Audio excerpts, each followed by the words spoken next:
Beneath the restless waves, something ancient has awakened. A tale of madness, isolation, and gods that sleep below the sea. From the mind of HP Lovecraft.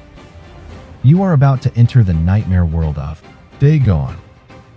Brought to you by Whispered Pages, where stories come alive. If you enjoy the darkness beneath the waves, subscribe, like, and share to help this world of stories grow, where stories come alive. I am writing this under an appreciable mental strain, since by tonight I shall be no more penniless, and at the end of my supply of the drug which alone makes life endurable, I can bear the torture no longer, and shall cast myself from this garret window into the squalid street below. Do not think from my slavery to morphine that I am a weakling or a degenerate. When you have read these hastily scrawled pages, you may guess, though never fully realize, why it is that I must have forgetfulness or death. It was in one of the most open and least frequented parts of the broad Pacific that the packet of which I was supercargo fell a victim to the German sea raider. The Great War was then at its very beginning, and the ocean forces of the Hun had not completely sunk to their later degradation, so that our vessel was made a legitimate prize, whilst we of her crew were treated with all the fairness and consideration due us as naval prisoners. So liberal, indeed, was the discipline of our captors, that 5 days after we were taken, I managed to escape alone in a small boat with water and provisions for a good length of time. When I finally found myself adrift and free, I had but little idea of my surroundings. Never a competent navigator, I could only guess vaguely by the sun and stars that I was somewhat south of the equator. Of the longitude, I knew nothing, and no island or coastline was in sight. The weather kept fair, and for uncounted days I drifted aimlessly beneath the scorching sun, waiting either for some passing ship or to be cast on the shores of some habitable land. But neither ship nor land appeared, and I began to despair in my solitude upon the heaving vastnesses of unbroken blue. The change happened whilst I slept. Its details I shall never know, for my slumber, though troubled and dream-infested, was continuous. When at last I awaked, it was to discover myself half sucked into a slimy expanse of hellish black mire which extended about me in monotonous undulations as far as I could see, and in which my boat lay grounded some distance away. Though one might well imagine that my first sensation would be of wonder at so prodigious and unexpected a transformation of scenery, I was in reality more horrified than astonished, for there was in the air and in the rotting soil a sinister quality which chilled me to the very core. The region was putrid with the carcasses of decaying fish and of other less describable things which I saw protruding from the nasty mud of the unending plain. Perhaps I should not hope to convey in mere words the unutterable hideousness that can dwell in absolute silence and barren immensity. There was nothing within hearing and nothing in sight save a vast reach of black slime. Yet the very completeness of the stillness and the homogeneity of the landscape oppressed me with a nauseating fear. The sun was blazing down from a sky which seemed to me almost black in its cloudless cruelty, as though reflecting the inky marsh beneath my feet. As I crawled into the stranded boat, I realized that only one theory could explain my position. Through some unprecedented volcanic upheaval, a portion of the ocean floor must have been thrown to the surface, exposing regions which for innumerable millions of years had lain hidden under unfathomable watery depths. So great was the extent of the new land which had risen beneath me, that I could not detect the faintest noise of the surging ocean, strain my ears as I might. Nor were there any seafowl to prey upon the dead things. For several hours I sat thinking or brooding in the boat, which lay upon its side and afforded a slight shade as the sun moved across the heavens. As the day progressed, the ground lost some of its stickiness and seemed likely to dry sufficiently for traveling purposes in a short time.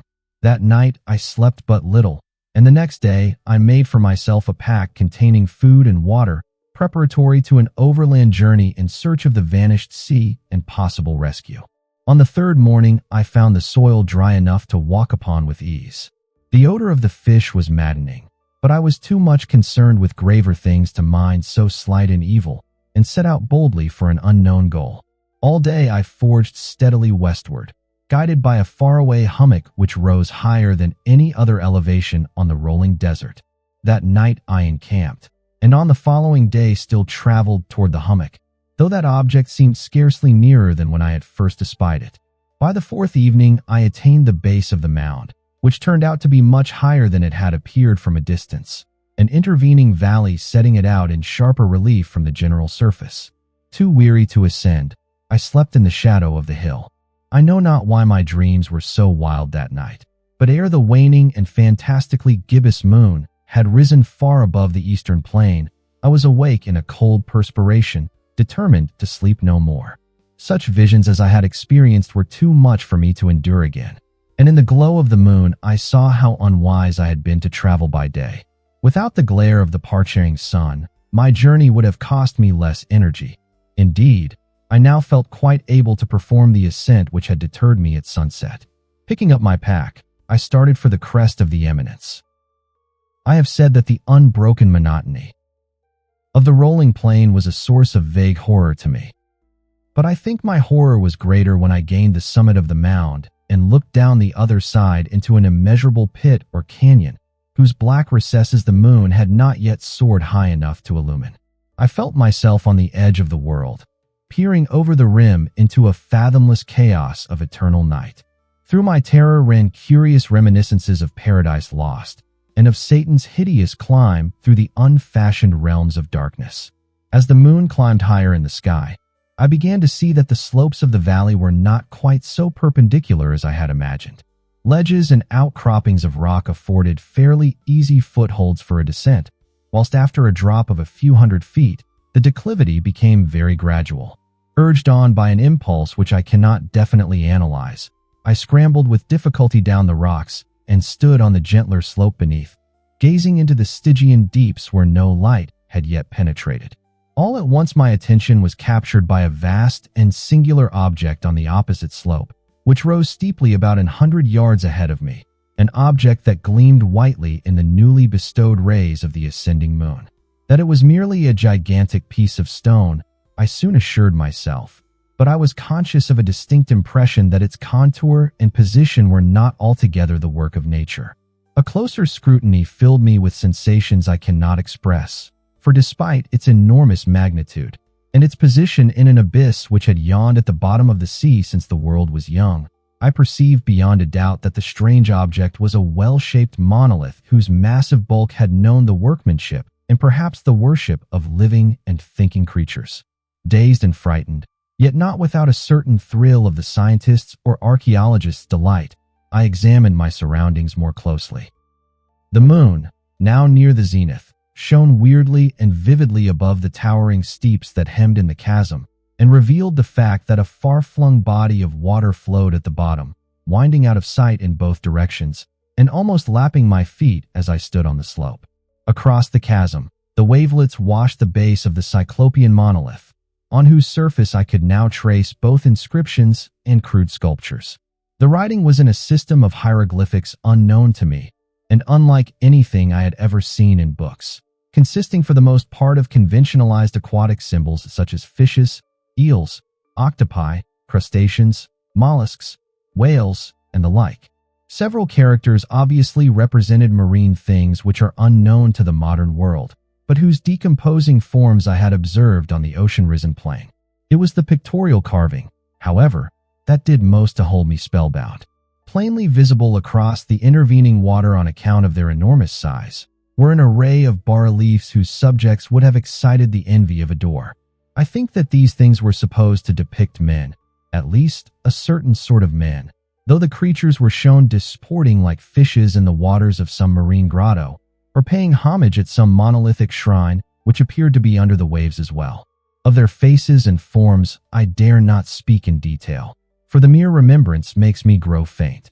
Grotesque beyond the imagination of a Poe or a Bulwer, they were damnably human in general outline despite webbed hands and feet, shockingly wide and flabby lips, glassy, bulging eyes, and other features less pleasant to recall.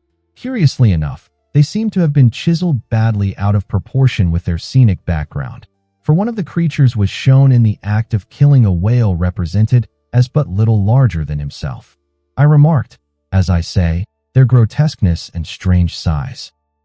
but in a moment decided that they were merely the imaginary gods of some primitive fishing or seafaring tribe, some tribe whose last descendant had perished eras before the first ancestor of the Piltdown or Neanderthal man was born.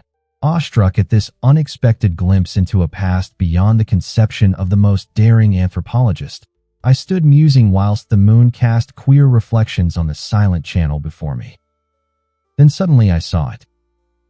With only a slight churning to mark its rise to the surface, the thing slid into view above the dark waters.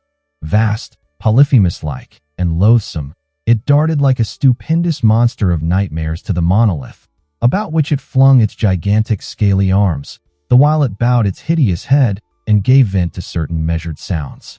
I think I went mad then. Of my frantic ascent of the slope and cliff, and of my delirious journey back to the stranded boat, I remember little. I believe I sang a great deal, and laughed oddly when I was unable to sing. I have indistinct recollections of a great storm some time after I reached the boat.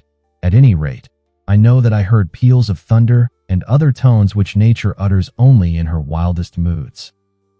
When I came out of the shadows, I was in a San Francisco hospital, brought thither by the captain of the American ship which had picked up my boat in mid-ocean. In my delirium, I had said much, but found that my words had been given scant attention.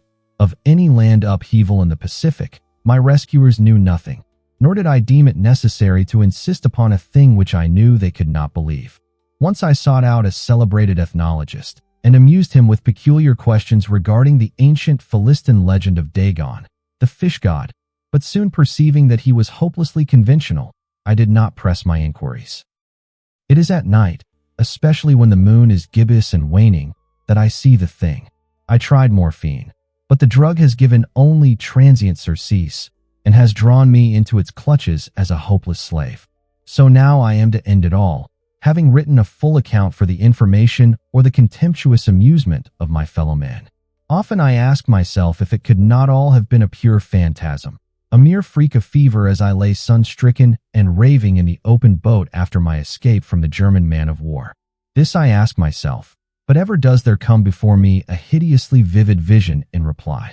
I cannot think of the deep sea without shuddering at the nameless things that may at this very moment be crawling and floundering on its slimy bed, worshipping their ancient stone idols and carving their own detestable likenesses on submarine obelisks of water-soaked granite. I dream of a day when they may rise above the billows to drag down in their reeking talons the remnants of puny, war-exhausted mankind, of a day when the land shall sink and the dark ocean floor shall ascend amidst universal pandemonium. The end is near. I hear a noise at the door, as of some immense, slippery body lumbering against it. It shall not find me. God, that hand! The window! Thank you for listening to Dagon by HP Lovecraft. If you enjoyed this story, please take a moment to subscribe to Whispered Pages. Every like, comment, and share helps this channel grow and keeps these classic tales alive. Explore more journeys into darkness and wonder, right here where stories come alive. Until next time, keep listening and keep dreaming.